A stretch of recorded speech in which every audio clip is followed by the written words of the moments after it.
Alors, on parlait de l'heure de vérité. Eh bien, nous avons pensé nous faire une petite séquence clin d'œil à l'heure de vérité. Ça sera quelques dizaines de minutes à l'heure de vérité avec de vrais journalistes. Cependant, il y a Edmé Cutat de la Tribune de Genève qui est avec nous ce soir. Il y a Jean-Charles Simon de la radio-télévision suisse romande que vous retrouvez chaque jour sur la radio suisse romande et puis le samedi, bien entendu, à Midi Public. Et il y a Pascal Chauvet du journal La Suisse. Alors, nous avons un invité pour ces 10 minutes de vérité et qui va parler peut-être de politique ou d'autre chose, que sais-je encore. Je vais le chercher. Je demande simplement à notre directeur de plateau d'envoyer l'indicatif. Très sérieux, écoutez.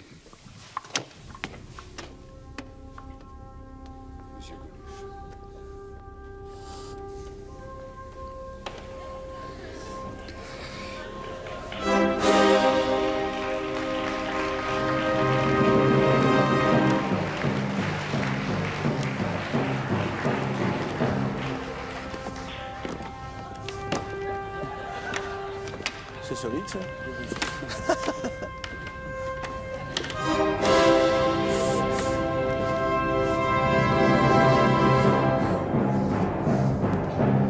Ça y est, j'y vais.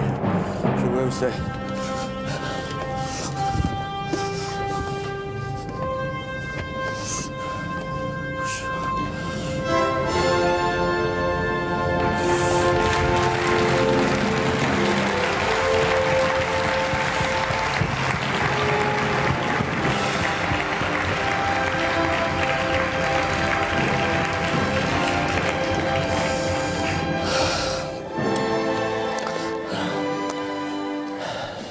Voilà, pendant que Coluche téléphone au Parlement ou à l'Élysée, vous avez 10 minutes, Je téléphone à une usine. Madame, Messieurs, pour poser les questions qui vous font plaisir à l'endroit de Monsieur Coluche. Je vous laisse. C'est occupé, ça doit être la CGT.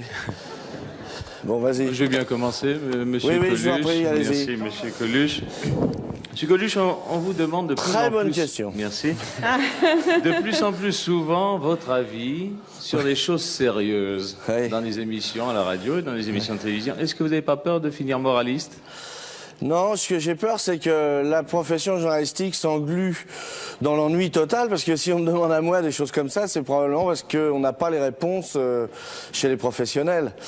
Alors je réponds parce que d'une part ça me fait marrer et que d'autre part ça les occupe, mais en fait je voudrais faire rappeler que je ne suis ministre de rien. Quel est votre rapport avec les journalistes en général et avec Dominique Jamais en particulier du Quotidien de Paris? Aucun. Enfin, vous savez, on s'en sert quand on en a besoin dans notre métier. Dès qu'on a quelque chose à vendre, on fait venir un exemple, par exemple vous. Oui. Vous voyez, Oui. si vous avez venir dans cette émission, c'est parce que je suis l'invité et que je viens présenter en Suisse ma nouvelle cassette de vidéo. Alors on s'est dit, tiens, on va prendre des journalistes, ils poseront des questions, vous voyez.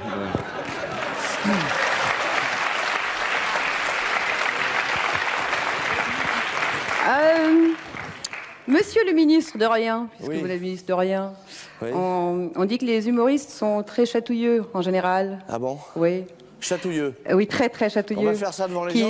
Non, non, pas Ah du bon? tout. Non, non, non, non, pas question. Non, non, mais c'est vrai que vous détestez qu'on se moque de vous? C'est-à-dire que, vous savez, les gens confondent souvent, on dit souvent que c'est facile de se moquer, que c'est facile d'être méchant, que... Je crois que... Je déteste pas qu'on se moque de moi. Ça m'est jamais arrivé qu'un journaliste soit assez désagréable pour que ça me dérange. Mais je l'entendrai avec plaisir. Vous avez une idée? Ah, non, pas du tout, non. Eh ben, vous êtes comme les autres. Moi, j'ai une petite idée, là. Oui. Vous vous occupez actuellement d'une opération qui vous tient à cœur. Oui, qui c'est le cas de le justement- dire. C'est le Oui. cas de le dire, ça s'appelle Oui. les Restaurants du Cœur. Oui. S'il y avait, je sais pas, un comique qui mette cette opération en dérision, comment vous prendriez ça, vous? Ah ben, pour de la publicité, hein, vous savez, c'est ce que c'est en général. Quand un comique se moque de quelque chose, en général, ça lui fait de la publicité à la chose. Hein. Un point, c'est tout. On ne fabrique pas les événements, on les défait pas non plus. On s'en moque, on en parle. Effectivement, des fois, notre popularité est plus importante que celle d'hommes politiques. Il y a des hommes politiques qui font moins dans les pourcentages de gens gratuits que nous, on a de gens payants. Alors évidemment, ça ça les choque. Mais c'est très à la mode d'aider son prochain chez les artistes maintenant. Oui, et puis aussi, il y a la situation actuelle qui est comme ça, vous savez. Parce que vous n'avez pas de pauvres, vous vous rendez pas compte. En Suisse, quand on reconnaît un type pauvre, c'est lui qui nettoie sa Mercedes. Sans ça, il trouve un mec pour le faire. Vous avez... Nous, on a vraiment une misère sociale, quoi. Alors peut-être, évidemment, vous vous rendez pas compte, mais chez nous, c'est important, c'est vachement important. Et c'est pas normal, en plus, que dans le pays de la bouffe, les gens en aient pas, quoi. Ça, c'est pas normal. C'est vrai, tout à fait vrai.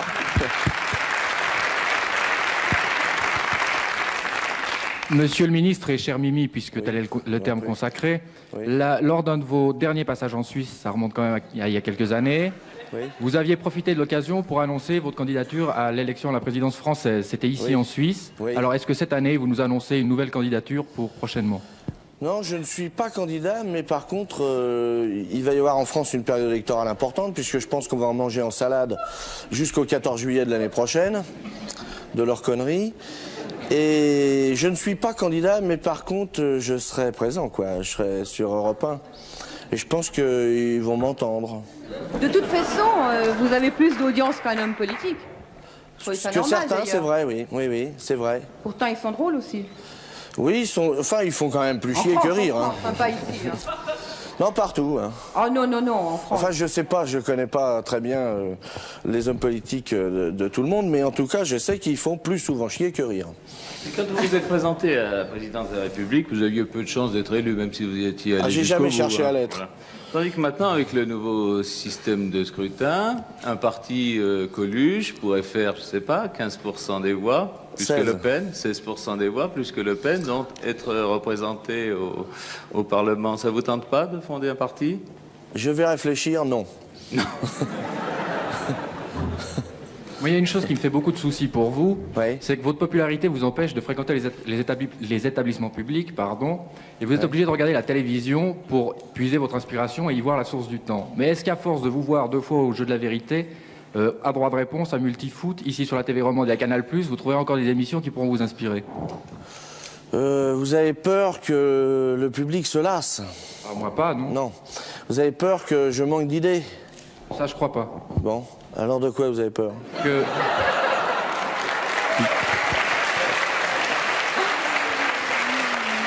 J'ai peur que les émissions desquelles vous n'êtes pas ne soient plus suffisantes pour vous permettre de renouveler le répertoire. Non mais ça, de toute façon, ceux qui veulent faire une émission de télé sans moi, ça les regarde. Ils font ce qu'ils veulent, ils se démerdent. Il y a plein de gens dans le monde que le bon Dieu a mis à l'abri de la célébrité, et donc on a le choix, vous voyez.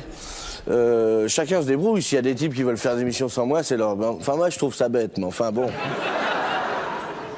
On dit qu'il y a plus de 60% des Français qui vous trouvent vulgaire et provoquant. Qu'est-ce que c'est que la 73%. Oui. Qu'est-ce que c'est que la vulgarité pour vous? La Ou la provocation, les deux. Ah, mais c'est pas pareil. Hein. Non, mais les deux, l'un après l'autre, disons. Vous savez, on n'est pas très fort, mais enfin, s'il y a 2 mots aussi différents, c'est pour vraiment désigner 2 choses. Alors, si vous voulez, la vulgarité, c'est une chose qui est assez mal interprétée. Alors, comme je suis un esprit pernicieux, j'ai tendance à en profiter, vous voyez.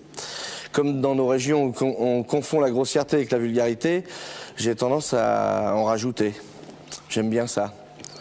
Ça m'amuse. Ça me fait marrer de penser qu'on peut faire évoluer le langage simplement en prenant les extrêmes, quoi. Alors je le fais en plus, mais j'aime bien ça. Ça me dérange pas. Monsieur Coluche, une question peut-être un peu plus personnelle. Bon, bah tant pis. Hein, essayons.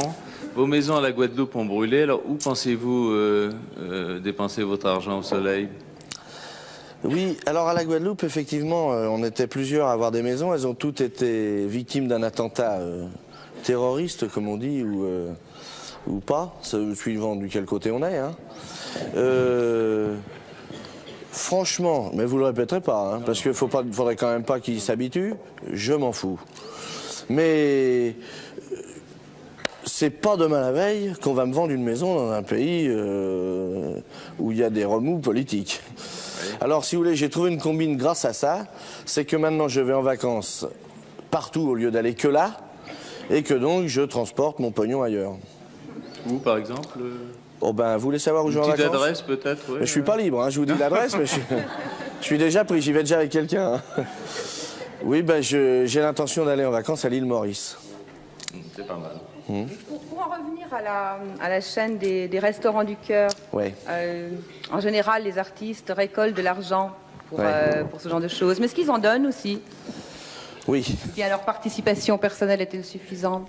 Non, non, il y a deux moyens d'aider dans cette affaire-là. Il y a participer et participer, si vous voulez. Oui. Bon. C'est très important. Mais la comme c'est différence. une affaire, je ne sais pas ce que ça fait en France suisse parce que franchement, je suis arrivé aujourd'hui, j'ai donné tout ce que j'avais, on m'a pas rendu la monnaie, donc je me suis pas rendu compte, Non, ça, je peux comprendre. si vous voulez. Mais je ne sais pas si ça fait en francs suisses, mais en francs français, rien que la nourriture va coûter 250 millions de francs, c'est-à-dire 25 milliards de centimes, plus l'organisation. Je ne pense pas qu'il y ait un artiste qui puisse supporter cette somme. Donc il faut bien faire appel à la générosité publique d'une part, et puis au pouvoir public aussi pour nous donner des excédents de production. Bien. Monsieur Ouais. Coluche, pour terminer, je crois qu'on le fait Déjà signe. Eh bien déjà, Oui, mon oui. Dieu, comme le temps passe quand on est Ouais. ensemble. Dernière question. Ouais. Est-ce que dans toutes les histoires que vous avez reçues à Europe 1, il y en a une qui est tellement grossière que vous n'avez pas osé la dire? Et si oui, laquelle? Pour tout dire, il y en a plusieurs, parce qu'il y en a effectivement qui confondent le comique avec la grossièreté à un moment. Hein. Ça, c'est comme la méchanceté. On dit toujours, oui, mais évidemment, vous faites rire parce que vous êtes méchant. Mais entre nous, vous connaissez plein de gens qui sont méchants. Et ils ne sont pas tous connus. Donc, si ça suffisait, on le saurait, quoi. La grossièreté suffit pas, il faut encore que l'histoire soit drôle, quoi. Mais ça arrive souvent qu'il y ait des histoires que je me souviens pas d'aucune précisément. Mais enfin... Je connais des histoires qui sont déjà suffisamment dégueulasses comme ça. Vous savez par exemple pourquoi les moines ont une tonsure au-dessus de la tête? C'est pour qu'on puisse les embrasser pendant qu'on les encule. C'est gracieux, là.